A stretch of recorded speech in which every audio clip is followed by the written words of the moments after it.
자, 여러분 반갑습니다. 건축시공기술사 한 달만 따라해 보시면 합격이 보입니다.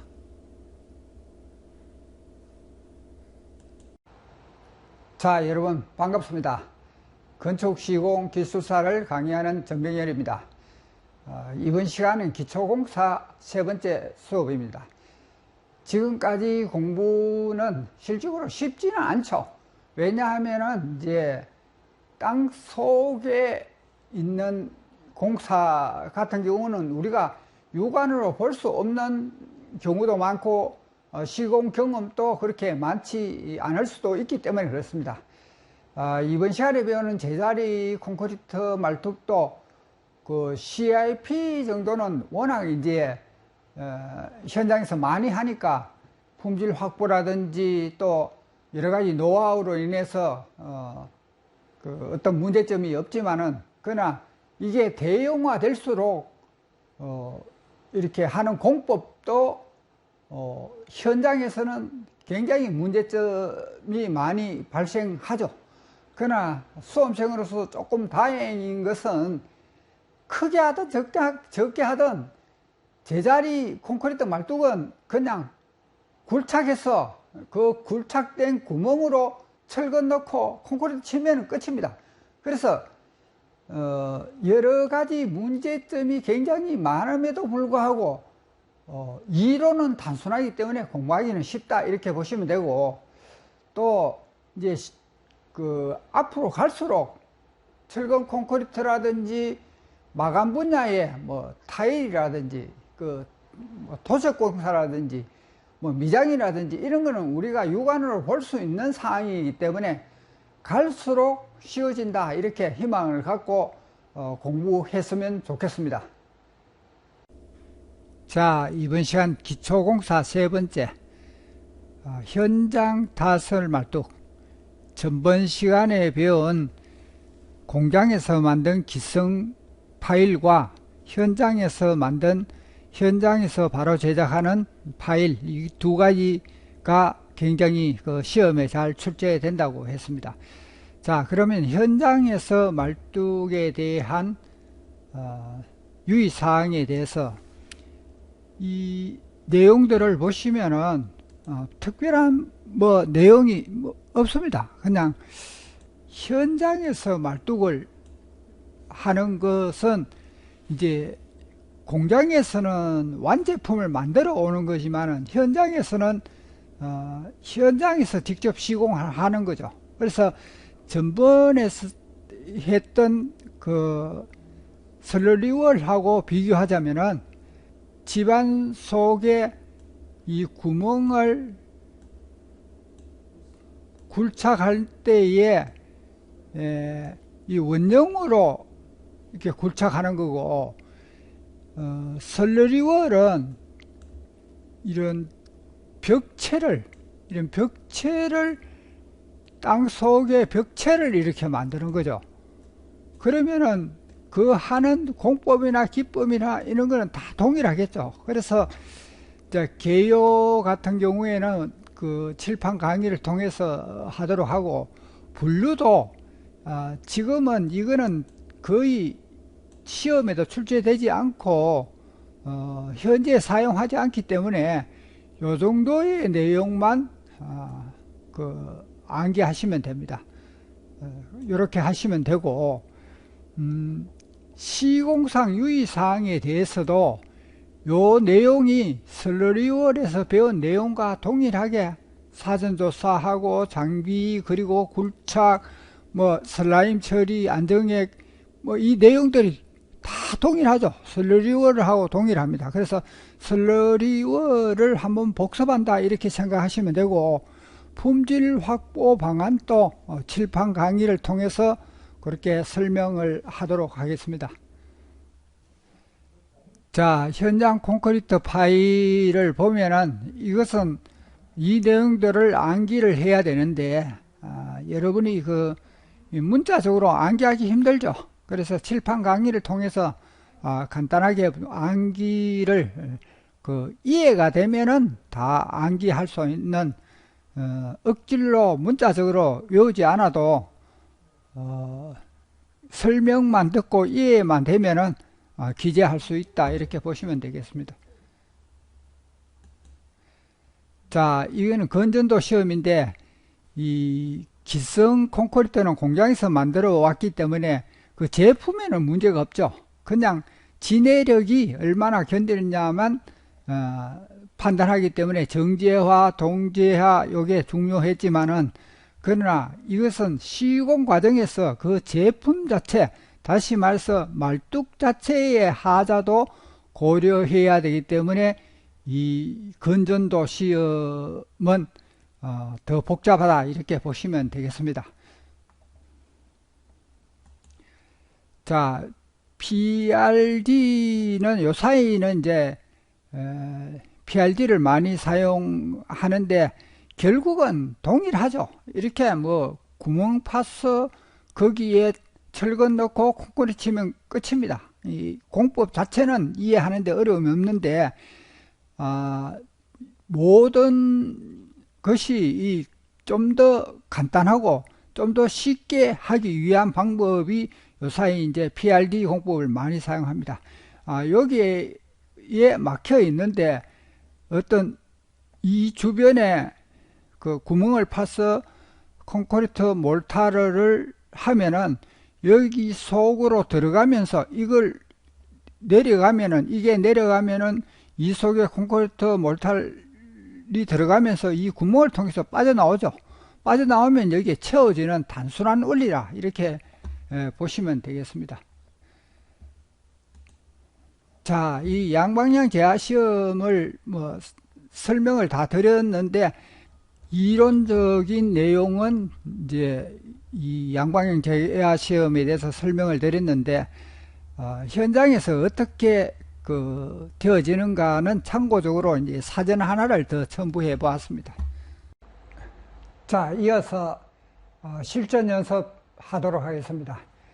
현장 타설 말뚝은 말 그대로 현장에서 한다는 거죠. 예. 그래서 어떤 장비를 이렇게 세우고 여기에 땅 속에 굴착을 해서 여기에 그 콘크리트 기둥을 땅 속에 제작하고 만드는 겁니다. 그래서 제자리에서 만든다고 제자리 말뚝이라고 합니다.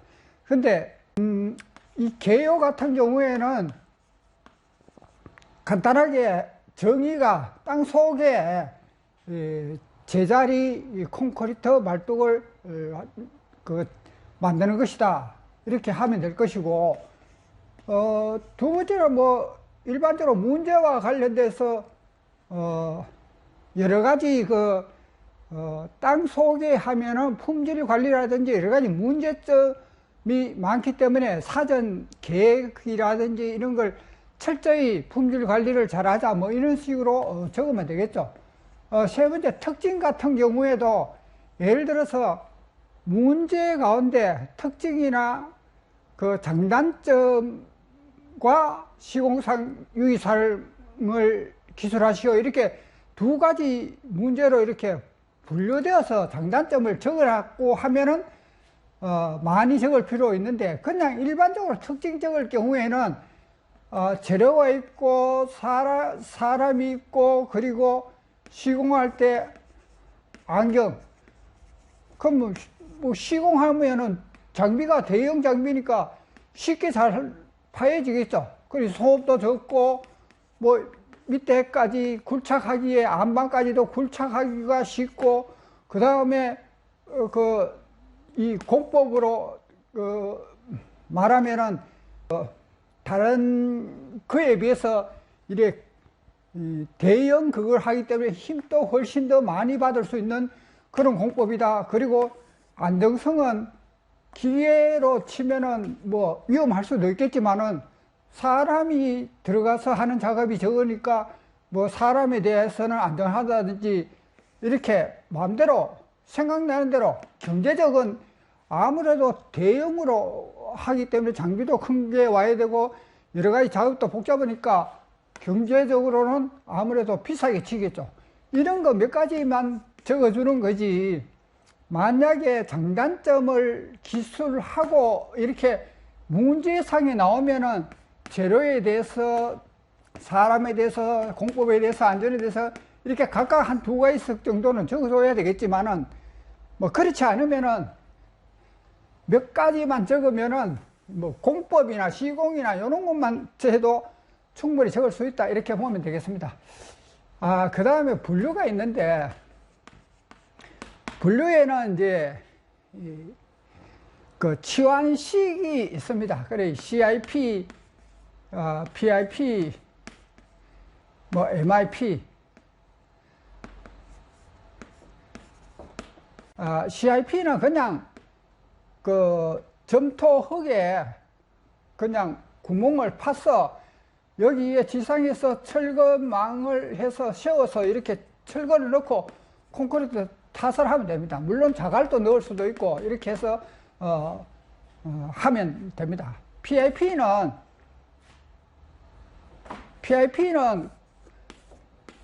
마찬가지로 굴착하면서 이렇게 그 흙을 제거하죠.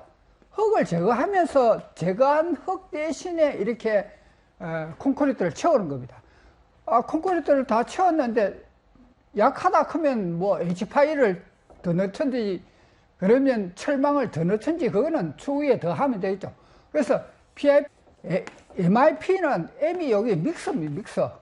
여기에 모래 지반이 많다면은 이렇게 기계 장비로 굴착하면서 거기에 시멘트 페이스트를 막 넣으면서 저으면은 이게 하나의 그 기둥이 되겠죠. 그래서 모래하고 그 시멘트가 굳어지면은 단단한 기둥이 되겠죠. 그렇지만 이런 거는 요 세 가지는 전부 하나의 소형이다, 이렇게 보시면 됩니다. 그래서 현장에서 타설하는 말동 중에 소형이다. 그러나 우리가 이 PIP 같은 경우에는 이 흙막이 벽으로도 많이 하기 때문에 그 CIP 같은 경우는 굉장히 많이 하고 있죠. 물론 MIP를 그 SCW라고, 요걸 MIP를 하나하나 기둥식으로 하는 것을 MIP고, 이거를 연속적으로 이렇게 계속 해가 흙막이식으로 이렇게 하는 것을 그 SCW라고 합니다. 그래서 SCW는 MIP를 연속적으로 시공하는, 그래서 흙막이나 벽체 같은 걸 설치할 때 그 MIP를 연속으로 하는 걸 SCW로 한다. 요거 어떤 약자 같은 경우는 꼭 뭐 알아둘 필요 있죠. 자, 그 다음에 이제 굴착식은 대형이죠. 대형인데 대표적인 것이 이제 어서 드릴 공법 같은 경우에는 이것도 CIP와 같이 이 반경이 클 따름이지 그냥 CIP와 동일하다, 이렇게 보면 됩니다. 그래서 그 단단한 흙을 파서 철근망을 넣고 그래 콘크리트를 채워내는 방법이기 때문에 말 그대로 어서 땅 속에 그냥 그 시공한다, 이렇게 보시면 되겠고, 그 이제 올케이싱이라고도 하고 베네토 공법이라는데, 베네토 회사에서 하는 만든 공법이다, 이렇게 해서 공격이 이게 안 무너질 수 없죠. 이렇게 공사를 하면은 특별히 연약 집안일 경우에는 반드시 해야 되죠. 그런 공법을 바로 올케이싱, 그 베네토 공법이라 이렇게 하고 있습니다. 그러나 일반적으로 이제 RCD는 좀 안반의 종류, 요거는 말 그대로 흙이고, 이게 모래나 흙이나 이런 하지만 이건 안반이 나온다든지 뭐 이렇게 단단한 그 자갈지층이 많은 것이 나오면은 장비에 힘도 있어야 되고, 이렇게 공법 자체가 복잡해지면 RCD로 합니다. RCD는 실질적으로 이제 장비로 파서 여기에 색선 펌프로 이렇게 물을 퍼올리면서 단계적으로 이 흙 파내는 것을 단계적으로 이렇게 하다 보면 나중에 물이 되겠죠. 단계적으로 이렇게 퍼올립니다. 그러나 이 지하수위가 있기 때문에 항상 그 지하수위를 유지해줘야 이 공백이 안 무너지겠죠. 그래서 요 올 케이싱은 케이싱으로 하기 때문에 문제가 없는데 RCD나 어서 드릴 같은 경우에는 반드시 요 입구에는 케이싱을 해야 됩니다. 입구에 요 정도의 케이싱은 해줘야 요 입구에서부터 무너지지 않도록은 해줘야 됩니다. 그래서 요 공법의 분류는 이렇게 하시면 되고, 요 사이는 이제 RCD가 이제 그 물을 또 많이 들고 공법도 그거 하고 복잡고 이렇게 하니까 요 사이는 PRD로 많이 한다, 이렇게만 기억하시면 되겠습니다.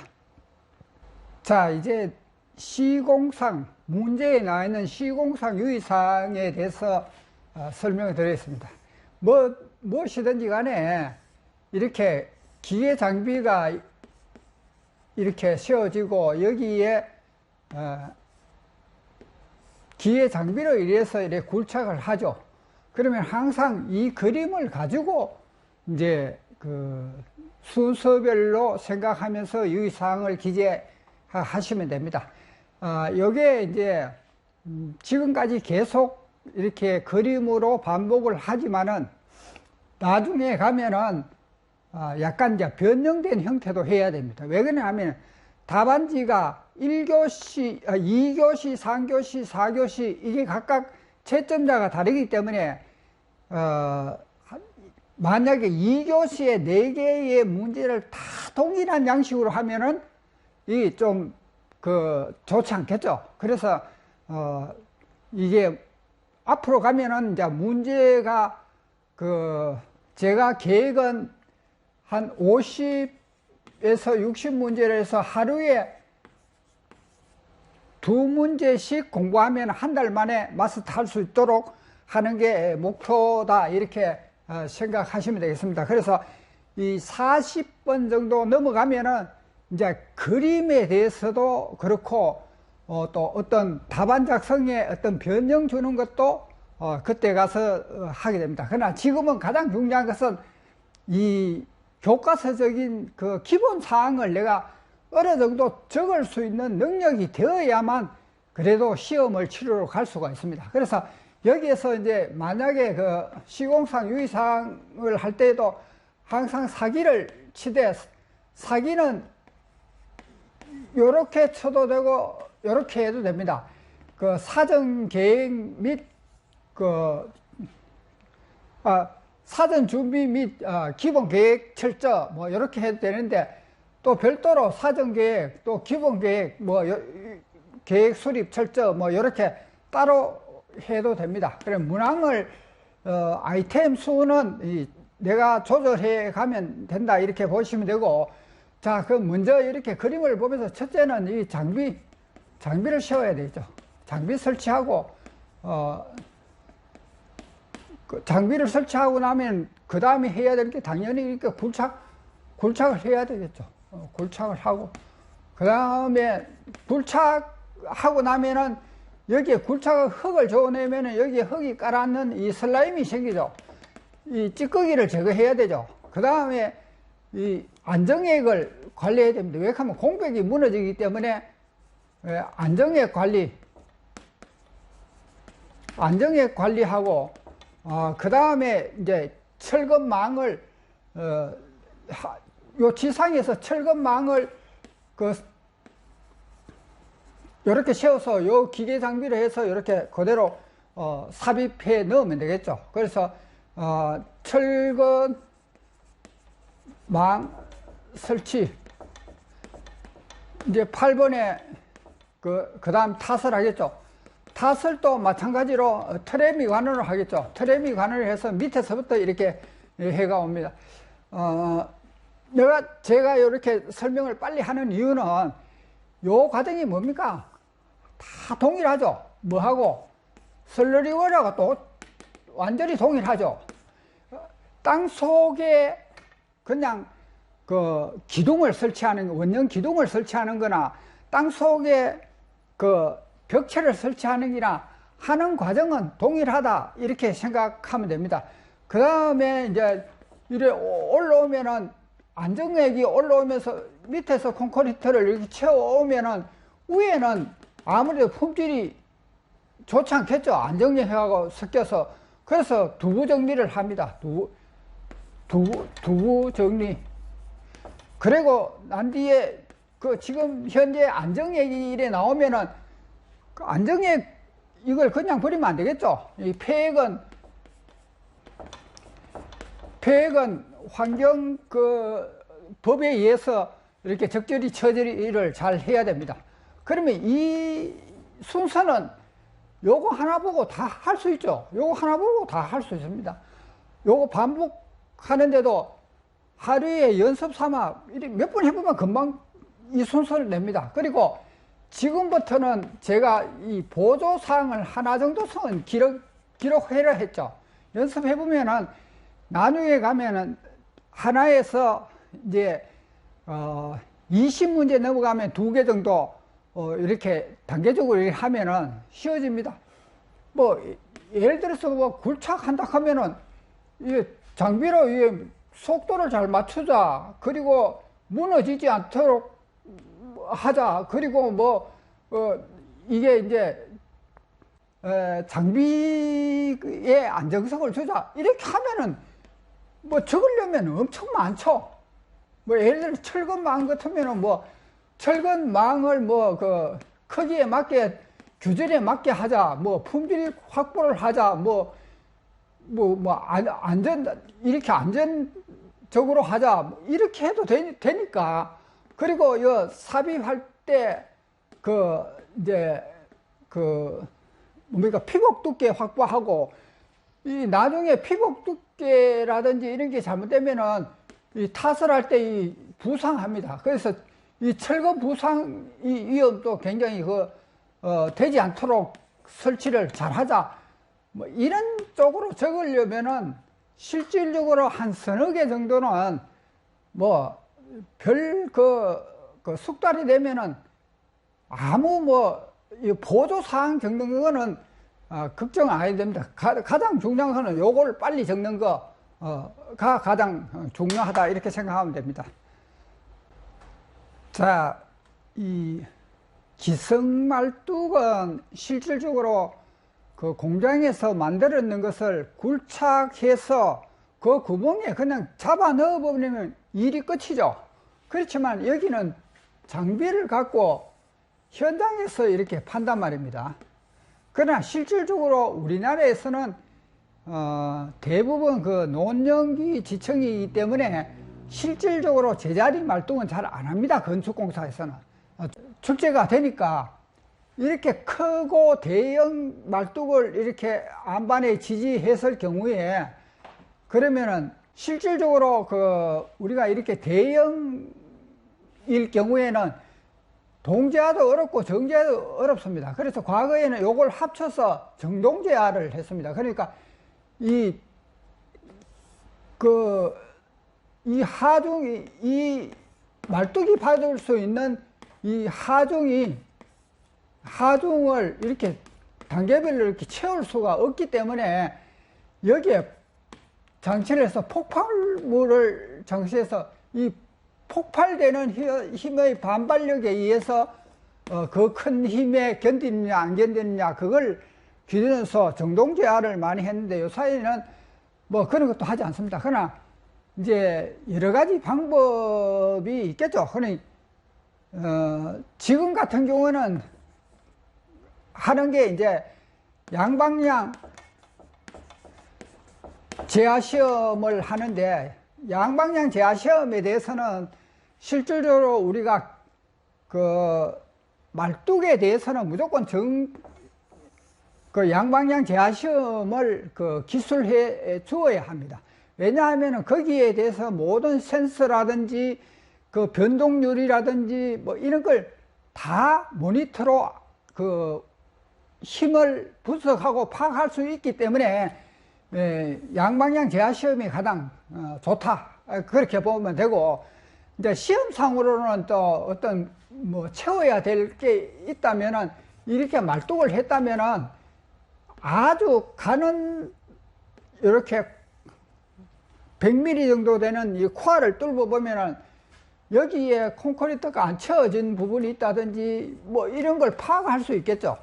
그런 걸로 해서 뭐 하는 경우가 있습니다.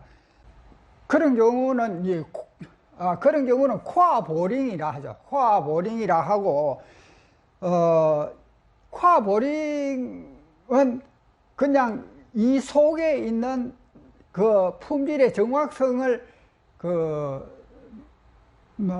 밀실도를 뭐 알 수 있다, 시공도를 알 수 있다, 이렇게 보시면 되고, 실제로 소니 테스트는 말 그대로 이제 이 파를 이용해서 이 속에 있는 그 파가 전파되는 그 내용을 보고 우리가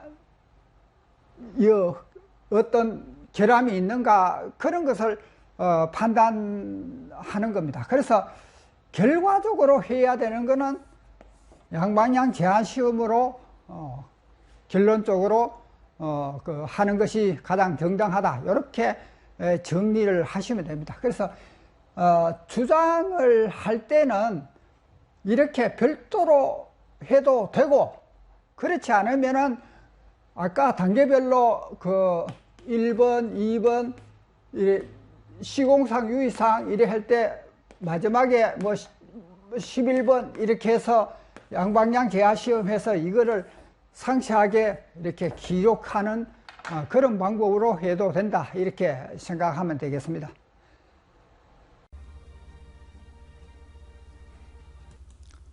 자, 이것으로 이번 시간 수업 마치겠습니다. 감사합니다.